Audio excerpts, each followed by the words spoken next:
Este verano, en The Regen Podcast, queremos invitarte a redescubrir algunos de nuestros episodios más inspiradores.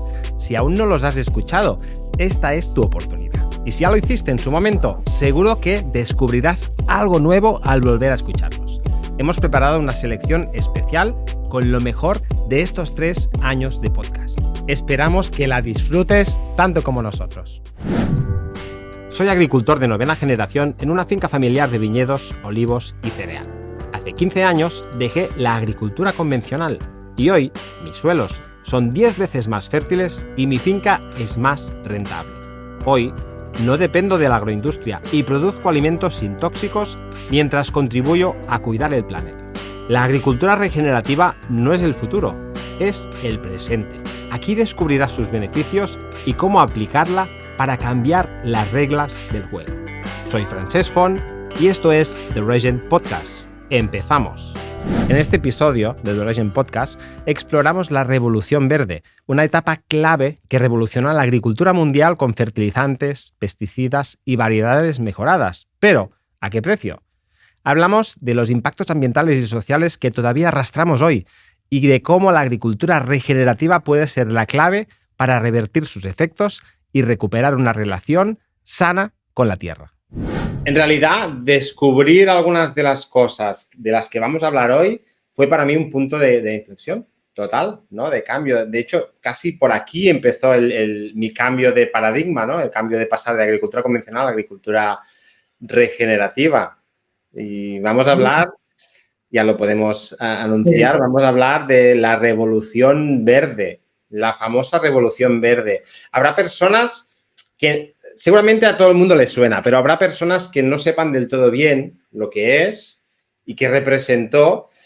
Y luego habrá personas que hayan indagado un poco más, como hicimos nosotros al principio, y sepan una parte de la historia de la Revolución Verde. Pero como siempre, lo que nos gusta hacer es poner ciencia, poner conocimiento, aclarar cosas e incluso romper alguna historia, algún mito de los que nos han contado e incluso de los que contamos a veces nosotros.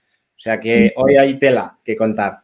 Sí, hoy hay mucha tela. Yo creo que los oyentes harían bien en sentarse cómodamente porque tenemos un temazo que es alucinante. Yo te confieso, Francesc, que me he deprimido haciendo la investigación de este podcast, de verdad, porque, bueno, ya veréis, vamos a hablar de unas cosas muy bestias, toda la relación con el tema bélico, la historia de cómo se desencadenó el desarrollo de los fertilizantes nitrogenados y todo, es una cosa, no sé cómo decirlo. Bueno, luego lo veremos a ver si coincides conmigo y da para unas reflexiones increíblemente profundas sobre hacia dónde va la humanidad y cómo hacemos las cosas y cuándo movemos el culo y cuándo no lo movemos, ¿sabes?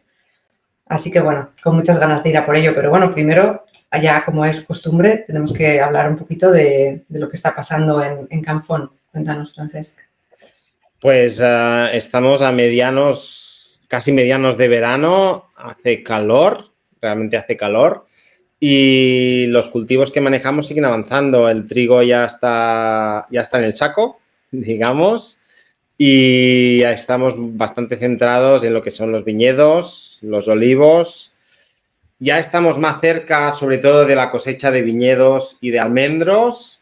Ha sido una primavera complicada con mucha lluvia. Llevábamos años con primaveras muy complicadas por poca lluvia o nada de lluvia y este año pues estamos contentos en este sentido, pero tanta lluvia, tanta humedad pues genera más presión de plagas y enfermedades y las hierbas han crecido mucho, las cubiertas han crecido mucho, lo cual está muy bien y estamos pues controlando estas cosas, manejando el poco riego. En nuestro caso, aunque ha llovido, las reservas de agua están vacías, los pantanos están vacíos y podemos regar muy poquito, o sea que estamos en la zona de regadío, no todas las fincas de regadío, pero en las zonas donde podemos regar estamos gestionando lo mejor que podemos el agua para ser lo más eficientes posible. Por lo tanto, como siempre, estamos aprendiendo un montón de cosas que luego son las que utilizamos para hacer las formaciones y hacer todo lo que hacemos. O sea que de momento todo está bastante en orden en la finca. Qué bien. Y esto es lo que pasa en la finca, pero Mónica, cuéntanos un poco las cosas que están pasando ahora en The Regen Academy. Pues en la academia la verdad es que también estamos muy atareados y y muy emocionados porque estamos ahora en un momento muy, muy, muy intenso, ¿no? Porque hemos sacado ya la 4ª edición de nuestro curso de gestión en agricultura regenerativa 360, que llevamos ya unas semanas con las plazas abiertas. Y mañana, cuando se publique este podcast, será el sábado día 13, pues el domingo 14, pues ya se acaba el plazo de inscripciones. Y a partir del lunes ya nos centramos ahí a tope con esta nueva promoción. Así que, bueno, estamos muy contentos de la buenísima acogida que ha tenido el curso y de todos los alumnos que ya tenemos ahí, pues, listos para empezar a transformar todo su negocio, ¿no? Y su proyecto o la idea que tengan. Sí, estos días siempre me acuerdo de cuando empezábamos a crear esta formación, ¿no? Con la ayuda de todo el equipo, pero básicamente éramos nosotros dos y cada día con las mismas dudas. Pero esto va a servir, esto va a ser útil, esto va a gustar, va a funcionar, ¿no? Y ahora ya dices 4 ediciones que se llenan, que la gente nos dice que les están sirviendo un montón, nos dan las gracias, y vemos incluso cómo están cambiando sus proyectos y, bueno, parece un sueño, ¿eh? En realidad parece mentira, ¿no? Cuando pensamos las dudas iniciales. Sí, sí, con estas cosas al final no se puede ocultar o no ver la realidad, quiero decir, la gente se apunta o no se apunta y eso pues daba mucho miedo al principio, ¿no? Decir, bueno, ¿qué pasará, no? La verdad es que está genial ver que sobre todo que podemos hacer un poquito de cambio en cómo se hacen las cosas, que a lo largo del podcast de hoy vamos a ver que hace falta muchos agricultores regenerativos en este mundo, así que, bueno, poco a poco. Vamos allá, Mónica, si te parece, que vamos a ello. la gente tiene ganas de saber lo que vamos a contar sobre la verdad sobre la Revolución Verde, podríamos titularlo así. Exacto. O sea que si quieres empezar a hablarnos un poco de lo que es la Revolución Verde o lo que fue. Vale, pues bueno, no sé si esto a lo mejor lo conoces tú mejor que yo, Francesc, pero la manera resumida de decirlo es que la Revolución Verde fue un momento histórico que se encuadró a partir de los años 60 o así, en el cual se pusieron en marcha una serie de nuevas tecnologías, vamos a decir, que permitieron un aumento muy, muy grande en la cantidad de producción de los alimentos, particularmente de los cereales como el maíz, el trigo y el arroz. Y esos avances tecnológicos fueron, por un lado, el desarrollo de los fertilizantes nitrogenados sintéticos, por otro lado, el desarrollo de nuevas variedades que tenían unas características, una capacidad mucho mayor para producir, ¿no? Luego también temas de irrigación y temas de tratamiento con pesticidas y estas cosas, ¿no? Que no sé si, creo que a esto se le llama el paquete tecnológico, no sé si lo digo bien. Sí, tal cual.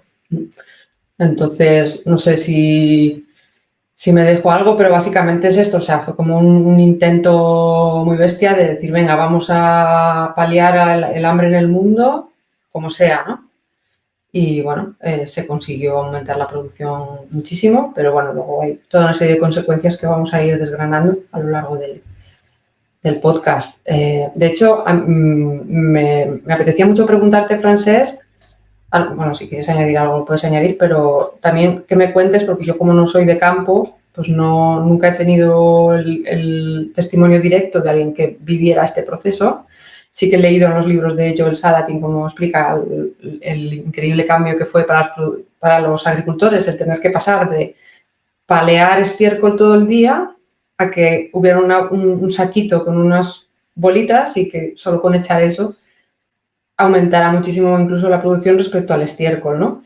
Y me apetece mucho que me digas si tus abuelos te han contado cómo fue aquello. Sí, total. De hecho, es tal cual lo que cuenta Salatin, ¿no? Es un tema que siempre me ha gustado mucho preguntar a mis abuelos porque ellos vivieron el cambio de lleno, ¿no? Ellos ya estaban trabajando en el campo de una forma muy tradicional y de repente les llegó toda esta tecnología.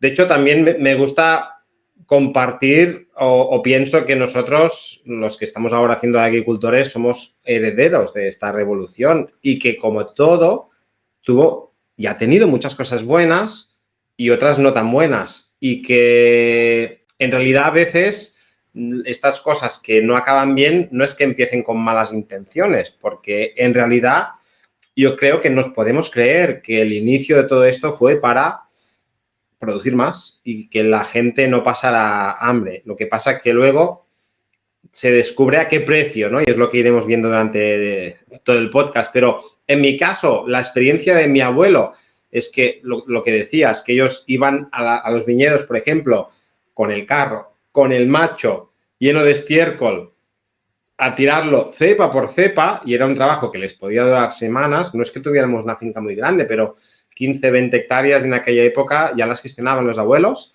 mis abuelos, y era un trabajo y que duraba pues semanas, que a su ritmo, ¿no? Al ritmo del animal, del carro y tal, pero de repente pues tienen la oportunidad, de hecho, de comprar unos saquitos que tampoco eran muy caros, con unas bolitas que venían unos técnicos agrícolas que eran a la vez comerciales, ¿no? Pero que sabían en realidad de lo que hablaban, y les contaban pues que había esta posibilidad y que era más fácil, y lo probaron, y esto rápidamente cambiaron el sistema por la comodidad que representa, básicamente. Y esto me lo ha contado muchas veces. Es verdad que luego les empezaron a vender también los fitosanitarios, igual con la misma intención, pero sí que alguna vez me ha dicho, es que tampoco es que tuviéramos, en el caso del viñedo, ¿no? Hay una enfermedad que, como la más importante que tenemos en nuestra zona, que se llama mildew, ¿no?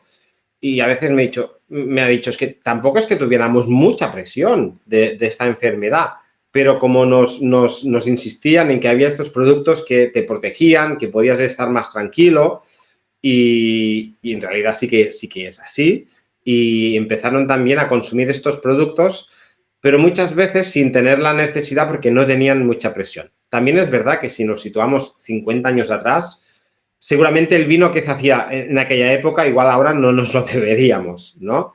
O sea que si había algún racimo que estaba tocado por mildew o por botrytis, que es pudredumbre, pues todo iba al vino, y lo que no se bebía pues se mezclaba con gaseosa o no sé qué tomaban en la época, ¿no? Pero es verdad que hay que situarnos en otra época que realmente es muy, muy distinta, ¿no? Y tenían muchos menos conocimientos. Imagínate, tampoco salían, no habían, no es que no hubiera internet, evidentemente, ¿no? Sino que los canales de comunicación eran súper cortos. O sea, tú sabías lo que le pasaba al viticultor del pueblo de al lado, como mucho, porque os encontrabais una vez a la semana al mercado de Figueras, en este caso, o de vez en cuando al baile del domingo por la tarde, ¿no? Era como corría la información, ¿no? Pero bueno, pero al no tener todas estas distracciones también observaban mucho y se fijaban mucho y aprendían mucho, ¿no? Pero sí, para ellos fue una auténtica revolución. Sin ningún tipo de duda.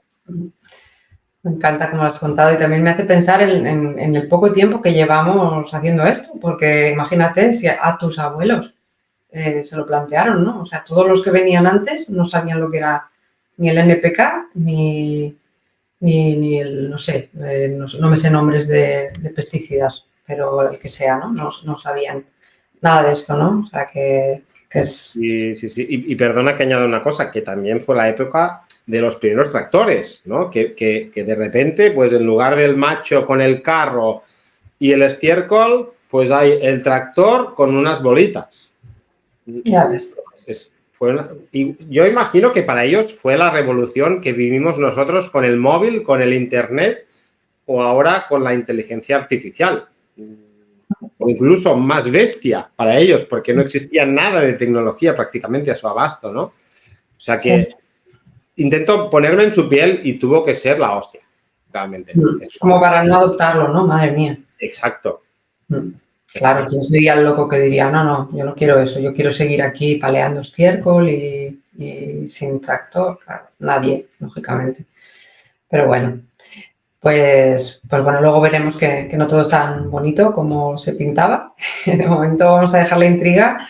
Yo te quería preguntar una cosa, Francesca, antes de continuar con la Revolución Verde, porque creo que de las cosas que vamos a hablar es importante entender un poquito más del tema de nutrición vegetal, que es una cosa que yo tampoco controlo demasiado, pero estoy segura de que tú nos puedes explicar un poquito cómo funciona qué come una planta, cómo se alimenta, cómo crece, qué tipo de productos son o de compuestos químicos necesita y cómo los consigue de manera natural, ¿eh? Mira, todo este conocimiento básico que impulsó la Revolución Verde viene de un científico alemán que se llamaba Justus van Liebig, que desarrolló la teoría de los mínimos de Liebig, ¿no? Igual, si sois agrónomos, estaréis familiarizados con ella, ¿no? Se ilustra siempre con una bota, como de vino, donde cada una de las piezas de madera es un nutriente, ¿no? Y el que está más bajo es el que deja salir el agua. Y lo que nos decía, lo que dijo este señor es que si hay un nutriente que está limitado, pues no importa que de los otros tengas mucho, porque la planta no va a funcionar bien, ¿no? Y de este conocimiento de hace más de 100 años, pues se desarrolló la teoría cierta también que las plantas consumen bastantes cosas, pero lo que consumen en más cantidad es el nitrógeno, fósforo y potasio, ¿no? El famoso NPK, ¿no? Y siendo el nitrógeno el protagonista, ¿no? Si le falta nitrógeno, la planta no crece. Si le echas mucho nitrógeno, la planta crece más, ¿no? Y por eso se puso el foco en el nitrógeno y en realidad las plantas, o sea, no podemos pensar ahora con lo que sabemos y los que estamos muy metidos en la regenerativa de que el nitrógeno es como el enemigo, ¿no? Porque a veces casi nos lo parece, porque más nitrógeno, más enfermedades, el nitrógeno es caro, el nitrógeno contamina las aguas. Sí, pero las plantas necesitan nitrógeno. Y no tener un buen control del nitrógeno cuando haces un cambio de manera de alimentar a tus plantas y pasas a la agricultura regenerativa es un problema porque puedes tener hambre de nitrógeno y las plantas producen menos y crecen menos, ¿no? Que es algo que tampoco nos interesa, todo en su justa medida. Y de este nitrógeno, las plantas lo comen en forma mineral, ¿no? El nitrógeno que está en el estiércol, por ejemplo, el que aplican los abuelos, es nitrógeno orgánico. Y el nitrógeno necesita unos días o semanas y unos microorganismos para pasar a formas minerales. Las plantas solo pueden, esto hay que tenerlo claro, ¿no? Las plantas solo pueden alimentarse con elementos minerales, no con elementos orgánicos. Y el elemento mineral por excelencia para alimentar a las plantas son los nitratos, los famosos nitratos, ¿no? Y la mayoría de fertilizantes nitrogenados que llevan nitrógeno, los de síntesis química, están formados por nitratos, ¿no? Que entra, pues, directamente a la planta. Luego, hemos ido aprendiendo que las plantas no solo comen nitratos, sino que también comen amonio, que es el nitrógeno en otra forma, ¿no? Y que a algunas plantas les gusta más el amonio y a otras les gustan más los nitratos. Creo que entrar más en detalle merecería otro podcast, y seguro que lo haremos, pero simplemente pues quedémonos con la idea de que las plantas comen nutrientes de origen mineral y necesitan mucho nitrógeno, bastante potasio o mucho potasio, fósforo, estos son como los tres, y en eso se basó toda la industria de fertilizantes, olvidando el resto de nutrientes, porque sabemos que las plantas, yo personalmente esto lo descubrí también hace 10 años, ¿no? Antes ni me lo había planteado. Sabemos que las plantas comen muchos nutrientes, ¿no? De la famosa tabla periódica que estudiamos en la escuela o en el instituto, pues las plantas no comen solo NPK, sino que comen 70, 80 nutrientes. Nosotros las personas también, y básicamente lo sabemos porque analizamos un tejido de una planta y tiene todos estos nutrientes, algunos en proporciones súper bajas, ¿no?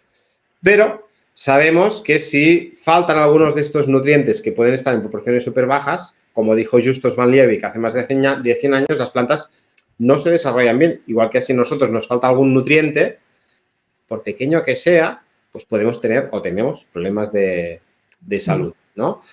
Por lo tanto, a modo de resumen, las plantas comen alimentos en formas minerales y no comen solo NPK, sino que comen 70, 80 alimentos más, ¿no? Nutrientes minerales más. Genial, lo has explicado genial, Francesc. Hay un par de cosillas que me gustaría como ampliar. Una es que, ya lo has dicho, pero que quede claro que el nitrógeno que hay en el aire, que es una barbaridad, porque el 78% del aire es nitrógeno, las plantas no lo pueden absorber. No, pueden absorber carbono, CO2, pero nitrógeno no, aunque esté ahí en forma gaseosa.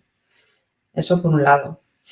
Y luego, por otro, también me gustaría que comentaras un poquito sobre el tema de la lixiviación, ¿qué es esto de que el nitrógeno, cómo se dice la palabra?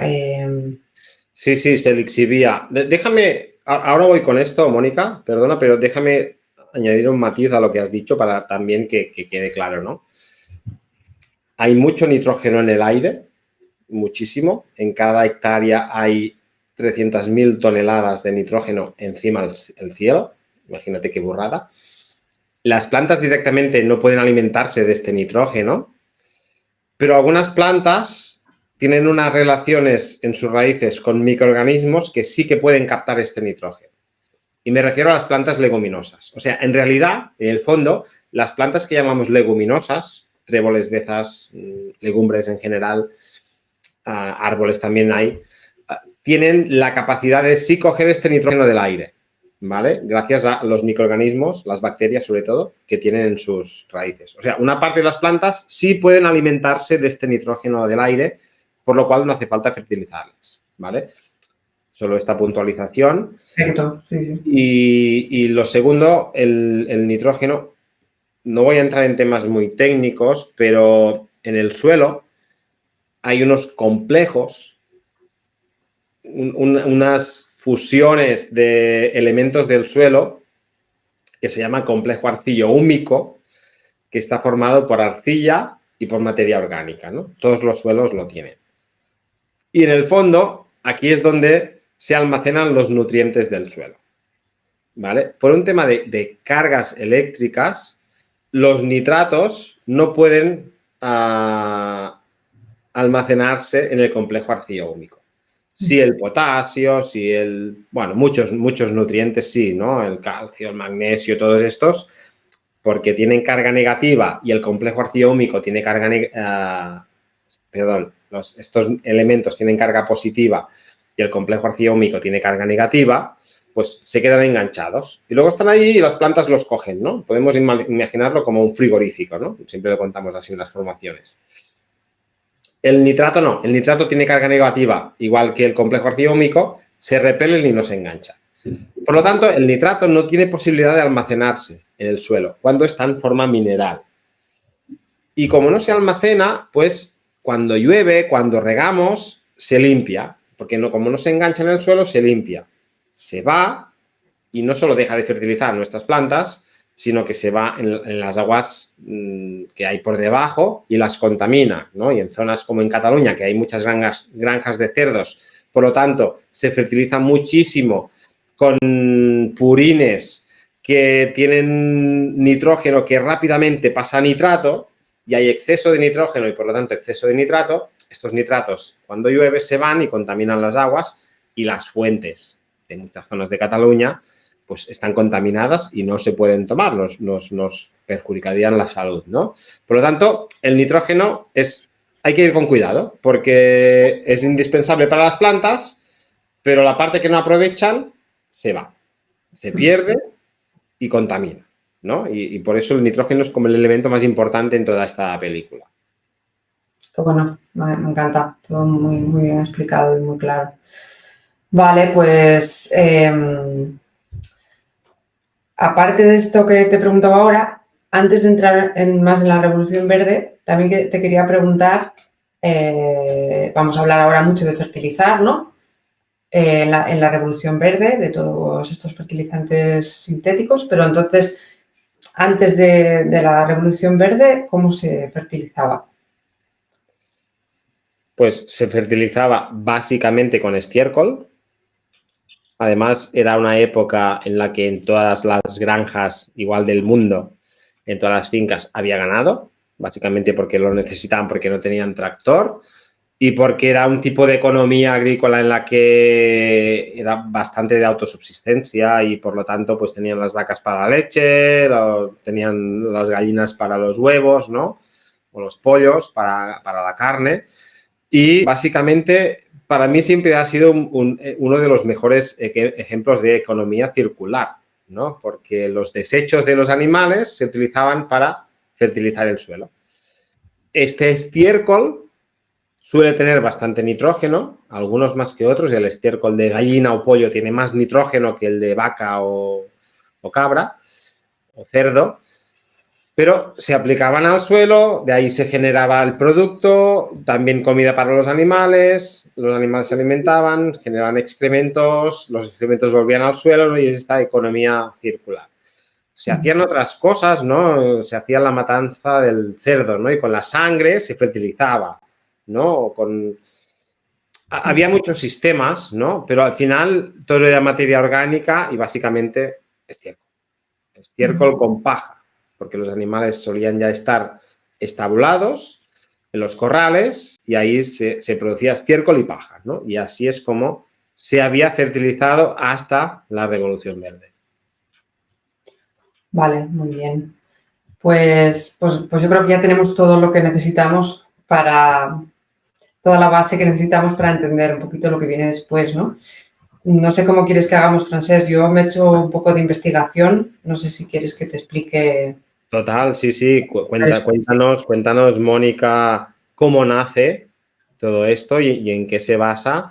Y ya lo has dicho, ya lo has avanzado, ¿no? Uno de los elementos clave de la Revolución Verde siguen siendo, porque tengo la sensación de que aún estamos dentro de la Revolución Verde, ¿no?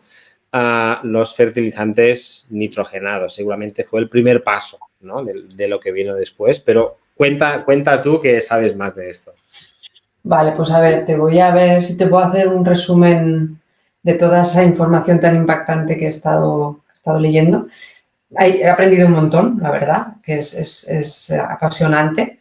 Y lo primero que he descubierto, digamos, es que en esos materiales orgánicos el elemento o el compuesto que realmente fertiliza, digamos, es una cosa que se llama salitre, que me ha sorprendido muchísimo porque yo el salitre pensaba que era algo que estaba en el mar, ¿no? No sé si por aquí, por vuestra zona, se usa la palabra, pero en Asturias, que es de donde soy yo, el salitre siempre lo decimos a esa especie de corrosión que se produce o de que está como más en el aire, ¿no? Esa humedad salina del mar que lo corroe todo, ¿no? A eso es a lo que yo siempre había pensado que era salitre y resulta que durante cientos de años el salitre de Chile, que luego voy a explicar lo que es, era un compuesto, o de hecho lo sigue siendo, un compuesto o una sustancia que es la mezcla entre dos nitratos, el de potasio y el de sodio, ¿vale? Y este compuesto está en los excrementos de los animales, en la orina y en el guano, ¿no? Que por eso el guano, bueno, que no deja de ser un excremento, pues ha sido también un fertilizante tan preciado, ¿no? Y bueno, esto ya lo has contado tú, ¿no? Que estos nitratos pues alimentan a las plantas, ¿no? Entonces, ¿qué pasa? Que eso, obviamente, la gente sabía que esto existía y lo sabían extraer o sencillamente aplicando el estiércol ya lo aplicaban, ¿no? Pero en el siglo XIII en China se inventa la pólvora, que aquí ya es cuando le pega un giro todo increíble, ¿no? Y entonces los chinos desarrollan la pólvora que se fabrica, entre otras cosas, con el salitre este, ¿vale? Entonces, en ese momento es cuando empieza a competir, digamos, el uso agrícola con el uso militar de los nitratos estos, ¿no? Y nada, en aquella época se elaboraba de una manera obviamente muy primitiva, ¿no? El salitre. Se disolvían los estiércoles fermentados y luego con el agua que salía la evaporaban, la hervían hasta que aquello cristalizaba y tenían pues una especie de polvo blanco, debía ser, o de cristalitos, y eso era el salitre, ¿no? Y bueno, lo que ocurrió fue que a medida que pasaba el tiempo, ya en el siglo XVIII, los países europeos, las naciones europeas o los imperios, ¿no? Estaban en un estado de mucho belicismo, ¿no? Entre ellos, y necesitaban mucha pólvora. Y bueno, no tenían suficiente con esos métodos de producción tan primitivos y entonces descubrieron que en el desierto de Atacama, en Chile, había yacimientos de esta sustancia y también había como cuevas de guano y cosas así. Y entonces, bueno, allí se originó otro pitote tremendo porque había muchas guerras para controlar estos yacimientos porque tenían un valor inmenso. Imagínate lo que era en aquella época disponer de esta sustancia que se la podías vender a los ingleses y a los franceses y a los españoles y a que todos querían matarse entre ellos, ¿no? Entonces, bueno, pues hubo varias guerras y tal y finalmente, bueno, fue Chile quien se quedó con esta región, ¿no? Y bueno, estuvieron vendiendo y generando muchísima riqueza durante muchísimos años y más o menos a finales del siglo XIX, principios del XX, se empezaron a agotar estos yacimientos, ¿no? Entonces, claro, había un problemón porque era como, ¿cómo vamos a seguir fabricando pólvora, explosivos y eso si no tenemos la materia prima, ¿no? Era como ahora el pico del petróleo, ¿no? Pues el pico del salitre. Y nada, en ese momento la ciencia ya había avanzado mucho y entonces los alemanes en concreto, que tenían, al parecer, encima unos suelos más pobres que los de otras regiones, como Estados Unidos, claro, Estados Unidos lógicamente tenía unos suelos increíbles porque no había estado habitado tanto tiempo y entonces pues en Alemania había como más necesidad de más fertilizante y por supuesto más necesidad de armamento.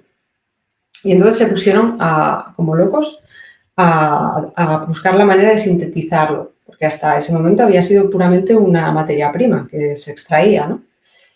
Y nada, entonces lo que ocurre es que el químico alemán que se llamaba Fritz Haber, ya en el siglo XX consigue obtener amoníaco, que es NH3, un compuesto de nitrógeno.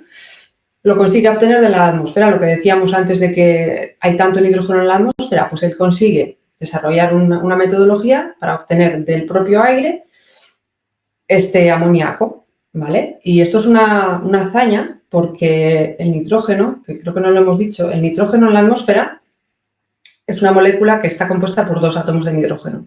No es que esté el nitrógeno por ahí, los átomos sueltos, sino que se enlazan.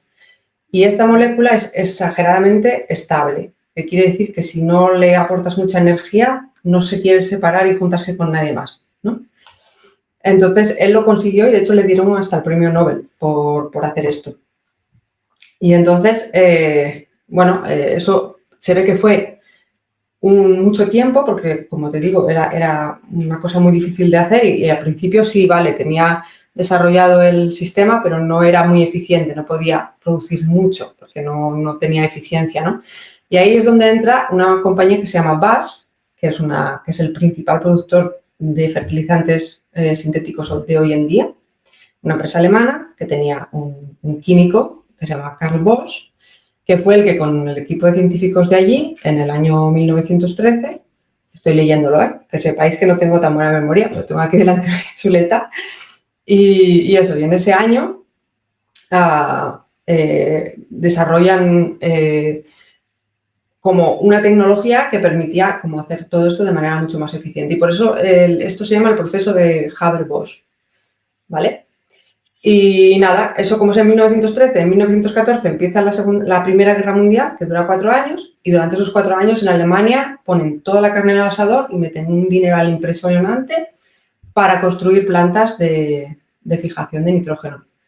O sea que aquí es donde se ve que efectivamente lo que permitió que la humanidad desarrollara los fertilizantes sintéticos de nitrógeno fue la guerra, no fue ninguna otra cosa. De hecho, sin guerra es muy posible que no se hubiera hecho solo por el motivo agrícola, porque había que básicamente invertir mucho dinero y si no se vieron así de amenazados o lo que sea, pues no, a lo mejor no lo habrían hecho, ¿no? Bueno, son todo lucubraciones, ¿no? Sí, de hecho, Mónica, solo una reflexión que tampoco aporta mucho porque todos lo sabemos, pero la mayoría de cosas de la tecnología que tenemos hoy en día proviene de la industria militar, ¿no? Siempre parece que siempre ha ido como un poco por delante del desarrollo, si lo podemos llamar desarrollo, que tenemos hoy. Tal cual, y yo creo que es porque está originado por el instinto de supervivencia de los seres humanos, ¿no? Cuando tienes una motivación tan bestia como que necesito esto para sobrevivir, pues se hacen más cosas, claro. Yo lo interpreto así, ¿eh? Pero bueno, el caso es que, por eso decía que me había deprimido por el camino estudiando esto, porque también, yo qué sé, el Haber también desarrolló los gases, las armas químicas de gas, el gas letal, no sé qué nombre tiene, también lo desarrolló él, y se hicieron cosas realmente espantosas en aquella época, como todos sabemos. Y bueno, está todo aquí entremezclado, ¿no? Con la Revolución Verde. Entonces, nada, o sea, todo el desarrollo de los fertilizantes sintéticos se realiza durante la Primera Guerra Mundial, ya en la Segunda ya lo tenían todo, y cuando se acaba la Segunda Guerra Mundial, pues ya no hay impedimento para, haciendo un poco de investigación más, transformar ese amoníaco en sales nitratos y en urea. Entonces, nada, a partir de 1950 o así, es cuando se empieza todo esto a expandir. Y lo que hemos dicho antes, pues junto con otras tecnologías, pues llegamos a la Revolución Verde y bueno, pues se produjo ese aumento bestial de la producción que hemos hablado y con consecuencias que no son tan buenas como vamos a ver un poco ahora. Más o menos sería el resumen. No sé si tienes alguna otra cosa así para añadir, Francesc. Bueno, no, que me parece un muy buen resumen de la historia y de hecho la has contado como pocas veces también nos la cuentan, ¿no? Pero es bueno entender toda esta perspectiva. Seguramente el caso de los pesticidas fue un poco semejante. No sé si es que quieres comentarlo después o lo comentamos ahora, pero en realidad muchos de los pesticidas, ¿no? Insecticidas y herbicidas que estamos utilizando, no nosotros ya, pero que se están utilizando hoy en día, pues también tienen su origen también se desarrollaron por necesidades militares, ¿no? El gas naranja, la guerra de Vietnam, todo esto que no suena tanto, ¿no? Al final, pues son moléculas que algunas ya no se usan, pero no se usan hasta hace 4 días y se estaban usando, ¿no? Y también provienen de esta misma, de la investigación relacionada con la industria militar y las guerras. Claro, aparte es que después de la guerra siempre había mucha hambruna.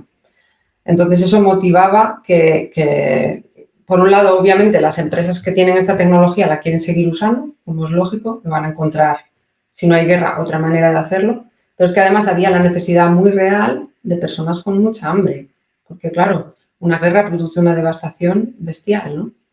Entonces todo se junta esto al final y se forma un lío tremendo. Sí, y estaba pensando que en su momento, pues tiene sentido y puede llegar a ser incluso bonito pensar que lo que se destinaba a fabricar bombas se empezó a destinar a hacer crecer plantas, ¿no? En un momento en el que, bueno, en realidad nunca lo sabremos, pero yo imagino que no se tenían ni de lejos los conocimientos del suelo, la vida del suelo, la microbiología, la biodiversidad que tenemos ahora. Por lo tanto, igual tampoco se evaluaron o no se conocían los riesgos de lixiviación, de contaminación de aguas o de la atmósfera. No sé, nunca lo sabremos, ¿eh? A veces o no se Sí, yo sabía o no se contaba, no sé. pienso que no se sabía realmente. Yo creo que seguramente estos son daños colaterales que no sé cómo llamarlo, sí, son efectos impredecibles de lo que se hizo, yo creo, en ese momento. Sí, Pero sí, nunca lo sabremos. perdona, Mónica. No, eso que nunca lo sabremos seguro. No, pero sí que estas cosas hacen pensar mucho, ¿no? De acciones que estamos tomando ahora que a saber, ¿no? En 20 años, en 30, en 40, se harán un podcast hablando de los locos que hemos estado, la generación de nuestra actual, ¿no? Y los salvajes que éramos por hacer yo que sé qué, o por tener un móvil todo el día en el bolsillo, o meternos en la cabeza, o Tal no. cual. Yo qué sé, es verdad que ahora tenemos más conocimiento y más formas de analizar los riesgos potenciales y más conciencia, seguramente, debido al conocimiento de experiencia, y es más fiable lo que se da por fiable, ¿no? Pero a saber. Sí, sí, la verdad es que hay que ir con cuidado, que bueno, ya lo hemos dicho más veces, que hay que tener mucha humildad en agricultura, en todo lo que hacemos en agricultura y en cualquier ámbito, ¿no? El ser humano. Humildad ante todo, decir, a ver, esto realmente está bien o no está bien, vamos a probar en todo caso, vamos a, bueno, a estar atentos, ¿no? Como mínimo. Sí. Y esto también, para relacionarlo con lo que hacemos, ¿no? En realidad, algunas de las cosas que estamos haciendo hoy en día, sobre todo relacionadas con novedades y tecnología, pues, como hemos dicho, no sabemos los efectos que pueden tener. Pero fertilizar una planta con estiércol, que es algo que pasa en la Tierra desde hace miles de millones de años y es fruto de la evolución, sería difícil pensar que puede tener efectos secundarios. Otra cosa es cómo se gestionen los excesos y tal. Bueno, hay mucho que aprender y de qué hablar, ¿no? Pero en realidad no creo que pueda tener ningún riesgo, porque es algo natural, es algo tan natural, ¿no? Que se hace desde tanto tiempo. A veces también lo pensamos con la alimentación, ¿no? Lo que estamos comiendo ahora, muchas cosas son una mierda, ¿no? Y no son buenas para nosotros. También hablaremos de esto en un podcast, ¿no? O en varios. Pero lo que hemos comido los humanos desde hace 70.000 generaciones o 75.000 generaciones, que es desde cuando estamos a la Tierra, pues no puede ser malo, porque si no, no estaríamos aquí, en realidad. Bueno, perdona que me voy de tema. Lo dejamos para otro día. No, está súper bien, Francesc. La verdad es que son temas importantes para pensar en ellos y cuanto más pensemos, invitamos a los oyentes a reflexionar, a hablar en la sobremesa con la gente de todas estas cosas jolín, porque son importantes, ¿no? Y bueno. Sí, pues, para hacer un poco de resumen rápido, Mónica, las plantas necesitan nitrógeno y debido a las necesidades bélicas a principios del siglo pasado, pues algunos científicos en Alemania empiezan a trabajar y al final desarrollan la manera de fabricar nitrógeno, tal cual, ¿no? Y de una forma mineral que es la que puede absorber la planta directamente, sin pasar por la forma orgánica, ¿no? Estamos en este punto. Tal cual. Como hizo mi abuelo y muchos, se empiezan a aplicar estos fertilizantes. Exacto. Y se produce... No, se produce un aumento bestial en la producción, que ya lo hemos comentado antes, y bueno, pues hay un consecuente aumento muy grande de la población. Y nada, y hasta ahí, digamos, es la parte de qué es lo que ocurrió y de cuál fue la consecuencia, digamos, que estaba planificada y que se cumplió. Pero digamos que ahora nos falta tratar las consecuencias estas inesperadas de todo este asunto, ¿no? Vamos a ver. Exacto. Entonces, yo creo que aquí, Francesc, tú lo podrás explicar mejor que yo, aunque ya lo hemos tocado, ¿eh? Pero el primer punto sería pues la contaminación de las aguas, que, bueno, no sé si te queda algo por contar, porque ya nos lo has explicado al principio bastante. No, yo creo que este punto está claro, ¿no? Aplicar estos nitrógenos minerales y no orgánicos, que están todos disponibles en el instante para la planta y la planta no los puede aprovechar todos. Sobre todo porque hay menos planta, porque también esto se combina con tractores y arados, ¿no? Y un poco aquí nace la mentalidad también de la competencia, de entender la agricultura no como un concepto, como un todo, ¿no? Como un 360, sino más desde un concepto más descartiano, ¿no? Vamos a separarlo por partes, está la planta, está la raíz, está el suelo, está... y no tienen nada que ver, a veces parece, ¿no? Y si combinamos la aplicación de estos nitrógenos minerales con suelos ya muy labrados, sin ningún tipo de hierba, hace que ahí quede nitrógeno, que el cultivo principal no lo pueda coger todo y se pierda y contamine las aguas, ¿no? De hecho, tengo un dato que es que entre el 30 y el 50% del nitrógeno que se pone en el suelo no es utilizado por las plantas. Y en cambio sí lo pagamos los agricultores, ¿no? O sea, es poco eficiente al final. Muy poco, muy poco. Y de hecho también suelo comentar que todo el tema de las zonas muertas de algunos mares, ¿no? Como el Golfo de México, el Mar Menor, y habrá muchos más que se produce la muerte masiva de peces porque el nitrógeno alimenta mucho algas que a su vez comen oxígeno y dejan a los peces sin aire, ¿no? Entonces, bueno, es devastador realmente el efecto. Sí, en estas zonas es pues donde confluye exceso de nitrógeno que queda en el suelo o se lixidia con exceso de labranza que hace que además si llueve hay mucha erosión porque el suelo está desnudo, labrado y se va más, ¿no? Se pierde más.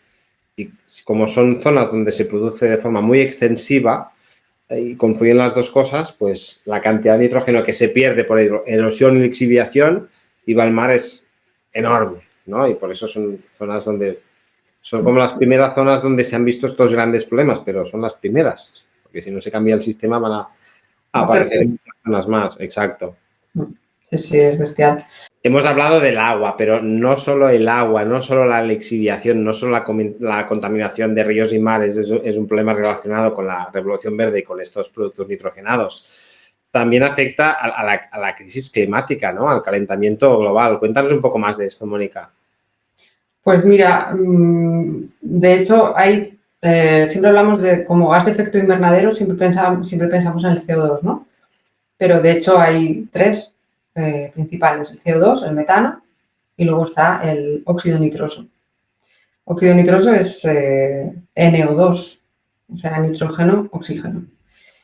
Y claro, este gas es verdad que tiene una concentración en la atmósfera muy inferior a la del CO2, pero es que su capacidad para calentar el planeta, digamos, es 300 veces mayor que el del CO2. Entonces, realmente es un problema grave que estemos emitiendo este gas que se emite tanto en la producción del propio fertilizante, siguiendo la metodología esta que se desarrolló para sacar nitrógeno de la atmósfera y convertirlo en amoníaco. O sea, en la propia producción ya estamos emitiendo mucho óxido nitroso, pero es que luego cuando esparcimos los fertilizantes, hay una parte que se oxida porque está ahí tirado, ¿no? Bueno, no lo sé, Francesc, ¿esto se entierra o se deja arriba? ¿Cómo se aplican estos fertilizantes? Depende del producto. Algunos que son líquidos ya penetran en el suelo, se tiran por fertilización, otros se echan por encima, luego suelen labrarse a veces no. Algunos vienen encapsulados y se van liberando lentamente.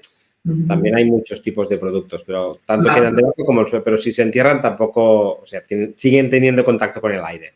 Exacto. Y al tener contacto con el aire, pues hay una fracción, que no desconozco cuánta, que se oxida. Y entonces estamos emitiendo óxido nitroso, pues a lo bestia, ¿no? En realidad. Sí. Así que, bueno, esta parte es muy grave, lógicamente, también. Pero tampoco acaba ahí, porque es que también los fertilizantes sintéticos nitrogenados también producen problemas en la sanidad vegetal y en la biodiversidad. Y eso, por favor, explícanoslo tú que lo tienes más controlado que yo.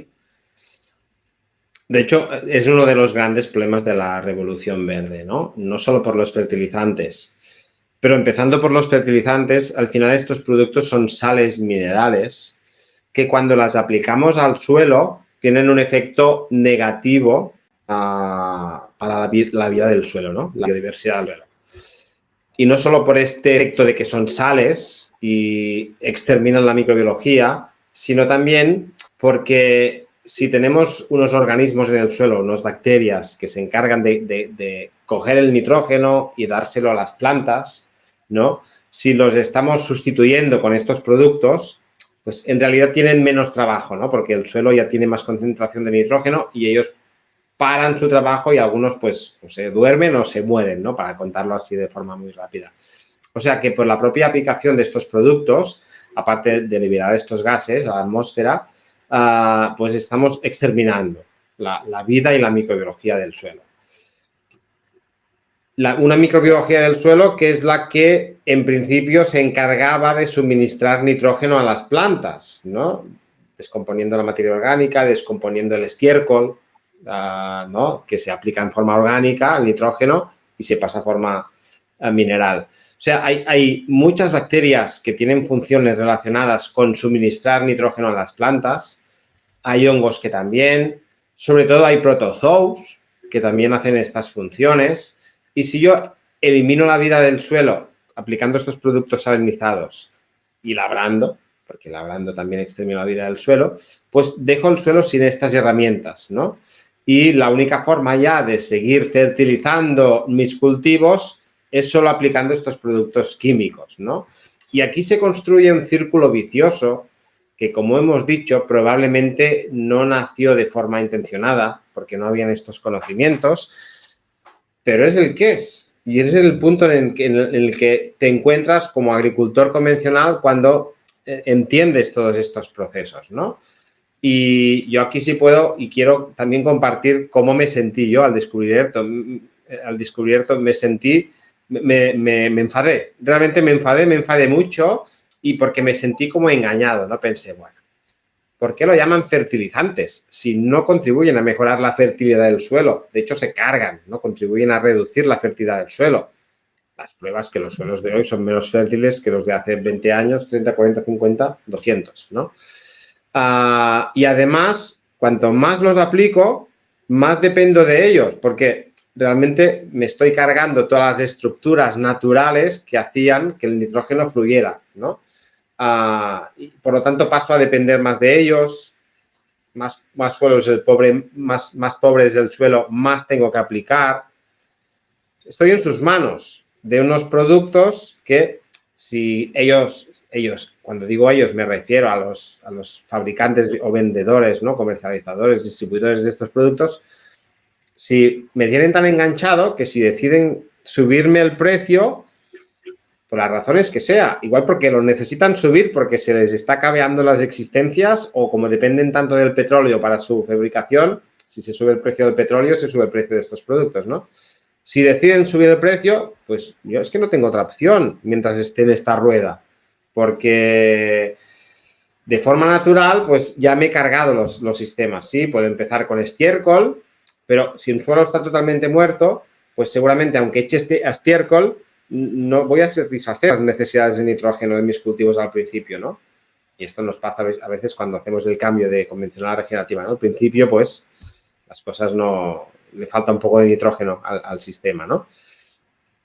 Y luego, pues, no solo con esto, sino los herbicidas, los fungicidas, los insecticidas, ¿no? Que son fruto de esta revolución verde, que vinieron un poco después de estos productos nitrogenados, pero también de origen bélico, pues tienen el mismo funcionamiento. Son productos que nos solucionan un problema en un momento puntual, nos matan la hierba, nos matan la mosca, nos matan la araña, nos matan lo que sea, el caracol, lo que sea, pero atacando toda esta biodiversidad, porque también son productos biocidas, ¿no? Biocidas que exterminan la vida, ¿no?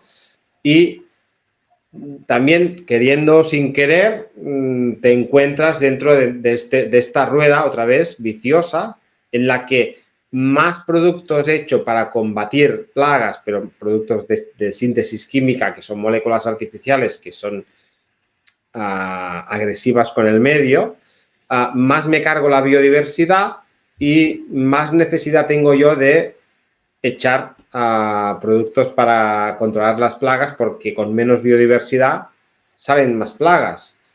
Y si tengo menos biodiversidad y tengo unos cultivos sobrealimentados en nitrógeno, porque es muy fácil y barato aplicarlo y estos productos de la Revolución Verde y tal, pues son...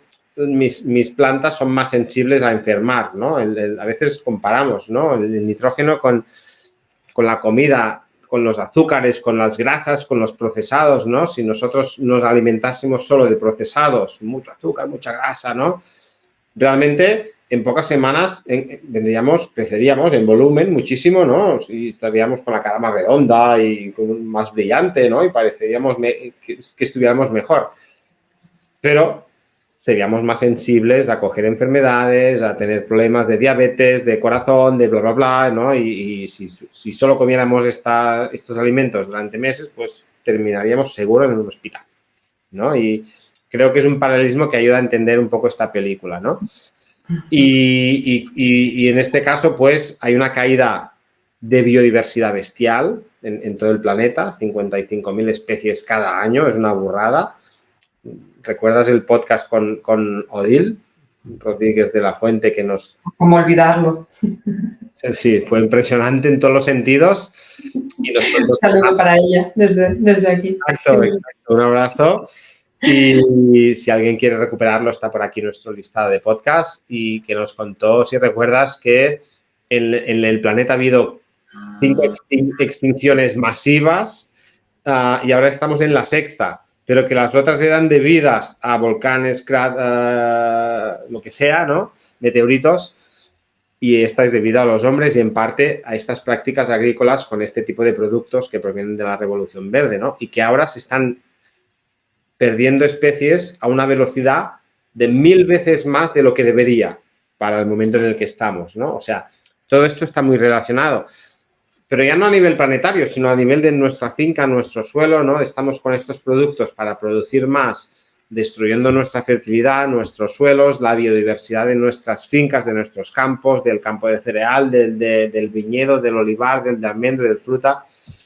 Y dependemos más y más de estos productos químicos que a la vez no paran de subir de precio, porque dependen del petróleo y porque algunos se están acabando. Hemos hablado del nitrógeno, pero podríamos hablar del fósforo. El fósforo es finito.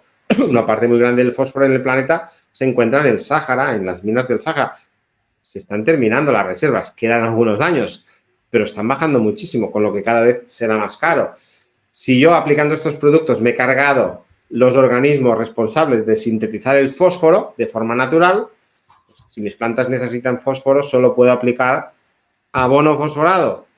Y, bueno, yo, es lo que decía antes, ¿no? Al descubrir toda esta historia, pues como me enfadé un poco con el sistema y me sentí como que había caído en una trampa, ¿no?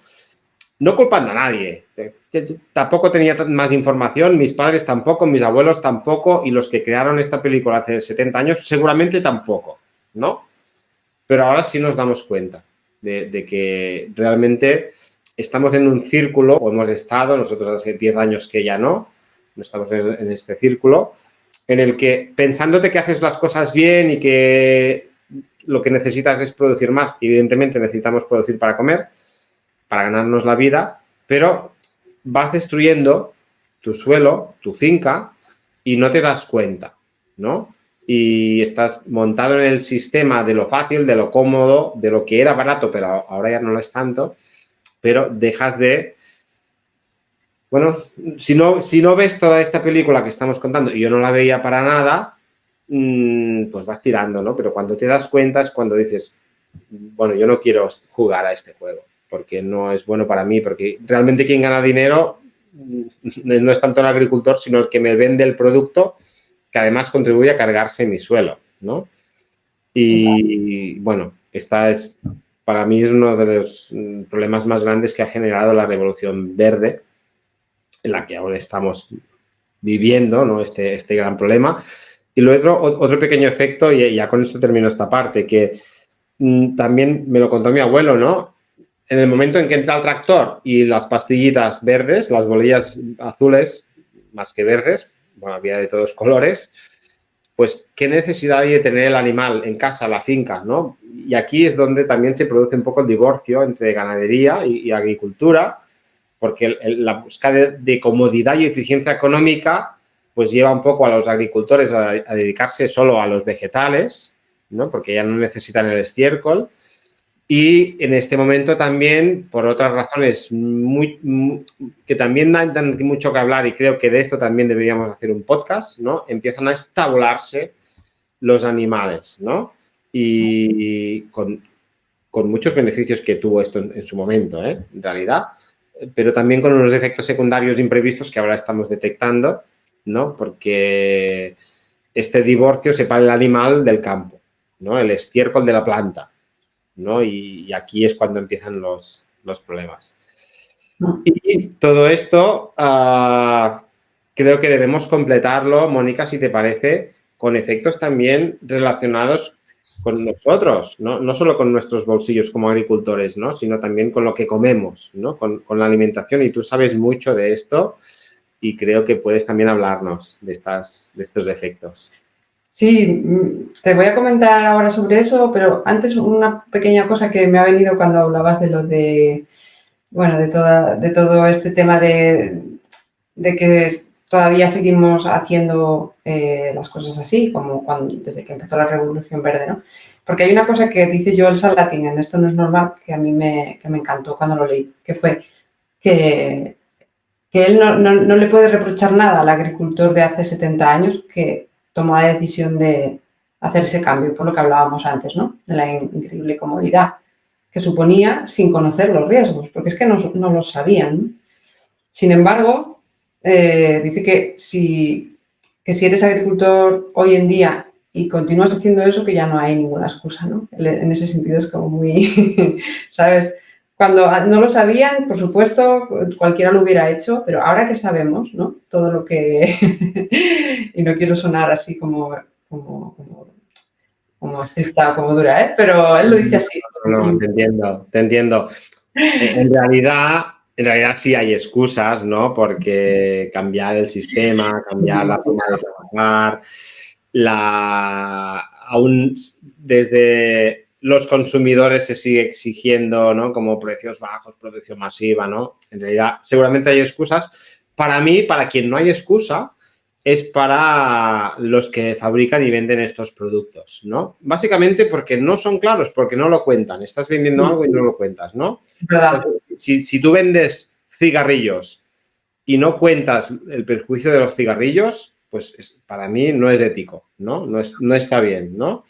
Ahora lo cuentan porque los obligan, pero en realidad no está bien, ¿no? Y en cambio con todos estos productos, si miras la etiqueta, hay muchos símbolos ahí rojos, triángulos, ¿no? Miras la etiqueta de un herbicida y ahí hay muchos símbolos que la gente no los lee, porque si los lees en detención, bueno, peligro para el mar, peligro para... O sea, realmente es una bomba aquello, ¿no? Pero para mí no hay excusa para los que los venden y no cuentan esto y en realidad seguramente tampoco para los que legislan, ¿no? Y no tienen aún demasiado en cuenta todo esto. No estamos, que se entienda bien, o sea, no estamos abogando para una prohibición total de estos productos. Pasará algún día, pero hay que ir, ¿no? Hay que manejar también el sector, que pueda ganarse la vida, ¿no? Son muchas variables. Pero sí, ahora sabemos cosas que no sabían. Sí, sobre todo iba a eso más que nada, ¿no? Ahora lo sabemos, ¿no? A ver, excusas, yo pongo excusas para muchas cosas en mi vida y todos los ponemos, ¿no? O sea, no se trata de demonizar a nadie. Exacto. Pero si somos sinceros con nosotros mismos y lo miramos fríamente, nos tenemos que dar cuenta de que ese no es el camino, ¿no? No sé. Pero bueno, si quieres pasamos al otro tema que me comentabas, que también me ha resultado curioso mientras leía sobre todos estos temas, que parece que está bastante asumido que efectivamente cuando se crearon esas nuevas variedades de esos cereales, hubo unos cambios a nivel de productividad, ¿no? El grano más grande, el tallo más corto, más toneladas por hectárea, lo que sea. Pero eso vino acompañado con un perfil de aminoácidos diferente y con más contenido en hidratos de carbono. Y claro, ¿qué pasa? Que eso conduce a la obesidad, conduce a la diabetes, conduce a esta nutrición oculta, malnutrición oculta que existe, que hay en el mundo desarrollado, personas que incluso puedan estar obesas, pero tienen problemas de malnutrición, se llama hambre oculta, este concepto. Y tienen deficiencias en minerales y en vitaminas, a pesar de que están comiendo más calorías de las que les correspondrían a nivel energético, ¿no? Y esto es claramente una consecuencia de que estamos consumiendo unos alimentos mucho más pobres y hay una parte que se debe a que el suelo tiene menos minerales, pero hay una parte muy grande que se debe a estas variedades que se desarrollaron, porque se desarrollaron con un objetivo muy claro, que era que produjeran más, pero no se miró, una vez más, imagino que por desconocimiento, no se miró este otro factor tan importante, ¿no? Así que bueno. Sí, bueno, que producieran más y, por ejemplo, en el caso de los vegetales, ¿no? Los tomates es un ejemplo muy típico de que se pudieran almacenar más tiempo, ¿no?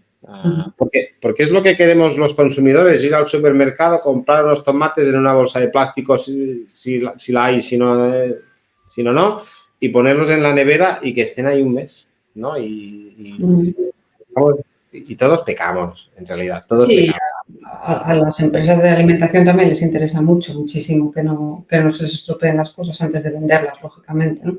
Exacto, exacto. Pero luego, pues buscando estos atributos en estas variedades, pues se pierden otros atributos que también son importantes, ¿no? La cantidad de calcio, de magnesio, bueno, hoy una espinaca de hoy tiene la mitad de vitamina C que una espinaca de hace 70 años, ¿no? Y nosotros necesitamos la misma vitamina C que nuestros abuelos, ¿no? O más.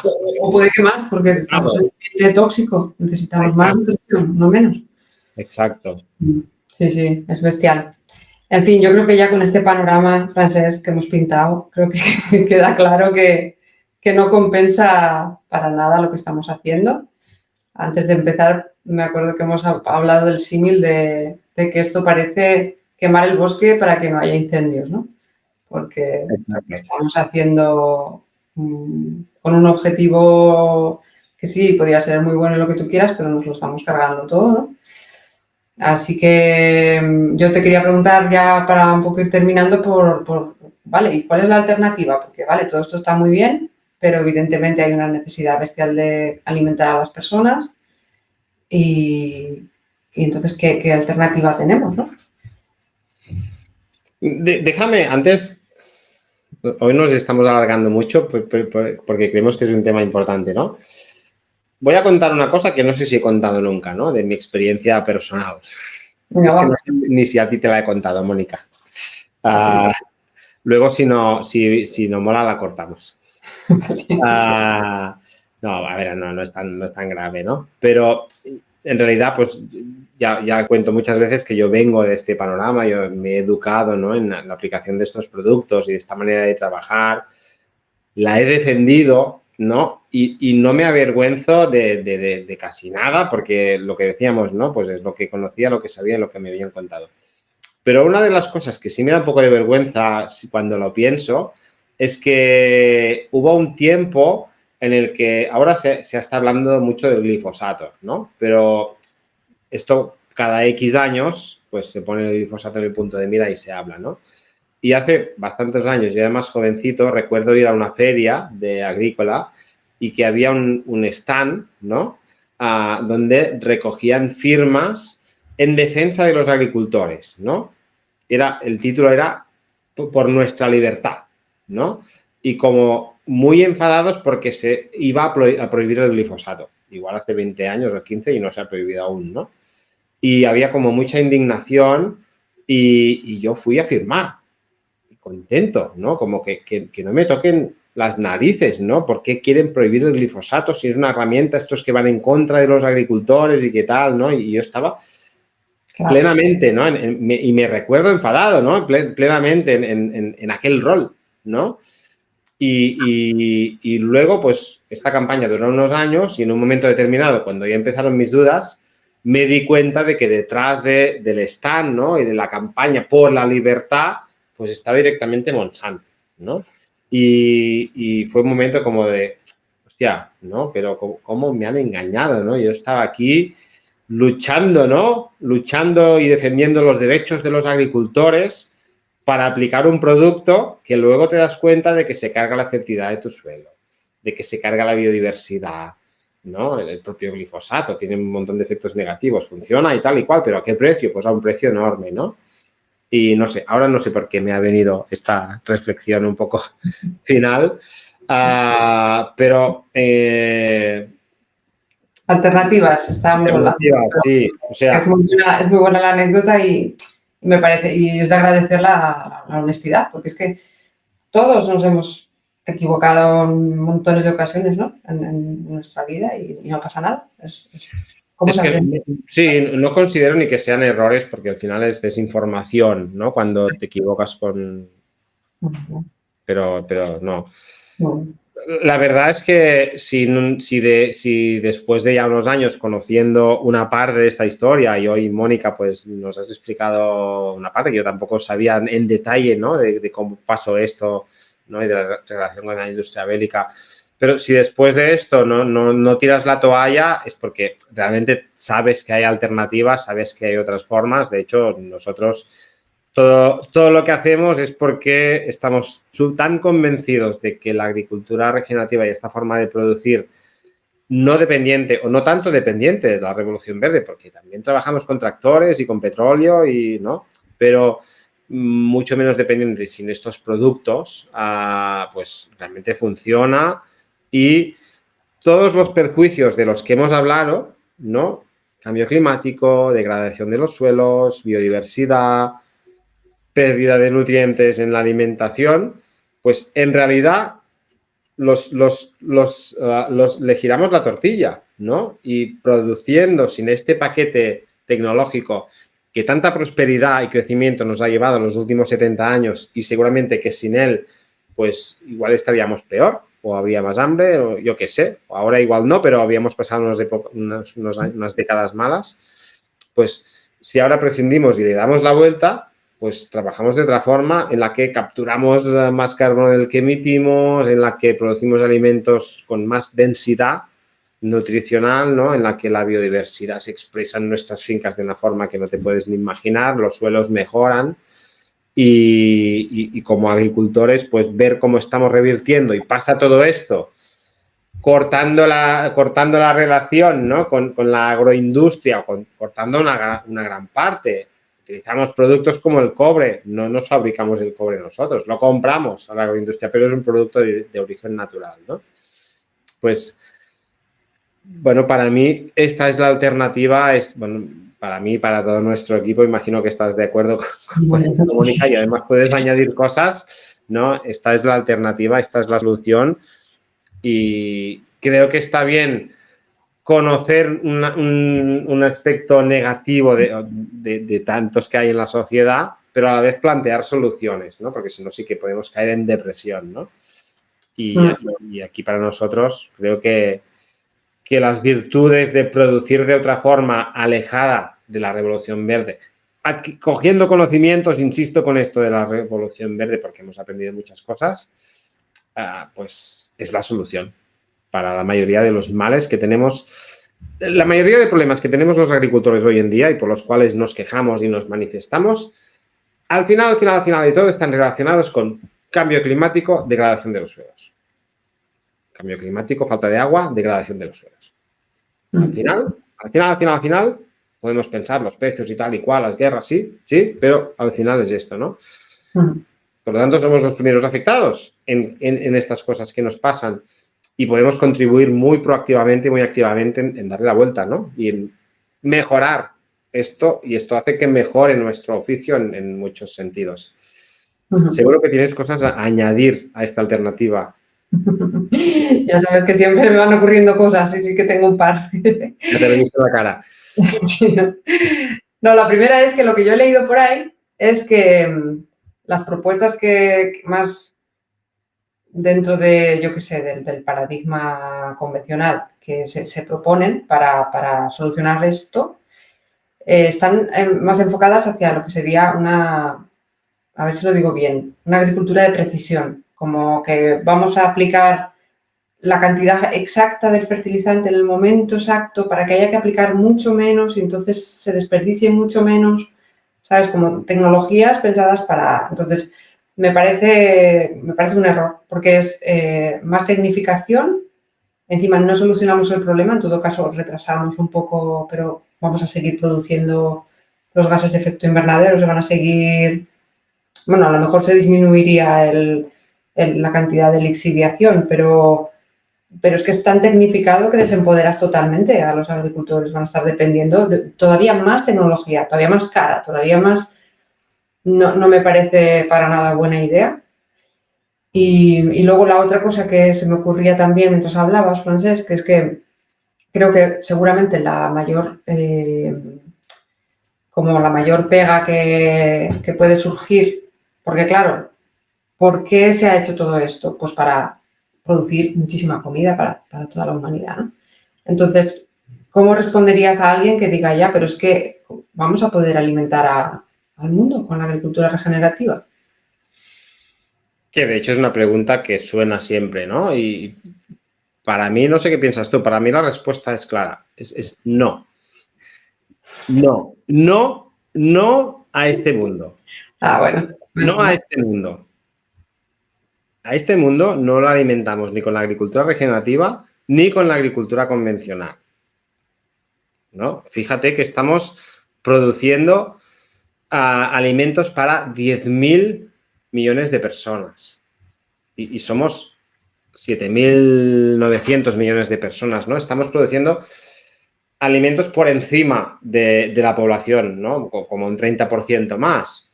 Pero a la vez hay 800 millones de personas que están pasando hambre, ¿no? Que tienen problemas, que no pueden comer, ¿no? A la vez hay 2.000 millones de personas con sobrepeso. Has hablado antes de esto también, ¿no? O sea, a este mundo no lo alimentamos ni con una agricultura, ni con la otra, ni de ninguna de las maneras, y menos de forma saludable. Pero al mundo que pudiéramos alimentar con una agricultura convencional, lo podríamos alimentar mejor con una agricultura regenerativa, porque en ciertos productos, es verdad, baja un poco la producción, pero en otros sube y en otros se mantiene. Pero sobre todo por la densidad, ¿no? Lo has contado muy bien, Mónica, y me ha encantado, ¿no? Estamos comiendo más calorías que nutrientes, ¿no? Pero le podemos dar la vuelta y podemos generar alimentos que tengan más nutrientes que calorías. Con menos pasamos, ¿no? Porque nos alimentamos también de calorías, evidentemente, pero los nutrientes son fundamentales, ¿no? O sea, con menos podemos alimentarnos mejor. Con menos es produciendo menos, pero a la vez estamos proponiendo los agricultores regenerativos una alternativa que no tiene por qué producir menos, ¿no? Y en muchos casos no produce menos. O sea, para mí es más un tema de distribución, de reparto. No sé, seguro que puedes añadir. Bueno, ¿qué opinas? Sí, no, estoy totalmente de acuerdo. Es que esas cifras de los 10.000 millones, del número de obesos y número de personas que pasan hambre, es increíble, ¿no? Bueno, eso demuestra directamente que es un problema de distribución, de cómo unas personas tienen mucho, otras poco y bueno, son problemas que desde luego no sé cómo se solucionan. Pero a mí todo esto me trae muy fuertemente una idea, ¿no? Que es que si aprendemos de la historia y de todo lo que antes hemos comentado de cómo se desarrollaron nuestros fertilizantes a raíz de la guerra y tal, y que supuso un esfuerzo muy bestia, vemos claramente que si el ser humano se propone hacer algo, lo puede conseguir. El problema es que siempre parece que necesitamos que haya esa amenaza para que espabilemos, pero es que la amenaza la tenemos. O sea, es que, ¿no? Entonces, ostras, ¿qué tal si nos ponemos a ello y lo hacemos? Porque lo vamos a conseguir seguro, ¿no? No sé, necesito esta conclusión más positiva porque de verdad que me da mucho bajón. Yo creo que nos quedamos con esta. No tengo nada a añadir a lo que acabas de decir, Mónica. Me parece una súper buena conclusión y en esto estamos nosotros también, ¿no? En traer nuestro granito de arena para que pase esto, para que pase el cambio, ¿no? O sea que, bueno, Mónica, un placer como siempre. Muy buena la información que has aportado. A mí me ha ayudado muchísimo a entender más todos estos procesos. Enhorabuena. Y nada, seguimos en el próximo. Muy bien, Francesc, gracias a ti y nos vemos a la próxima. Muchas gracias. Que vaya bien. Adiós.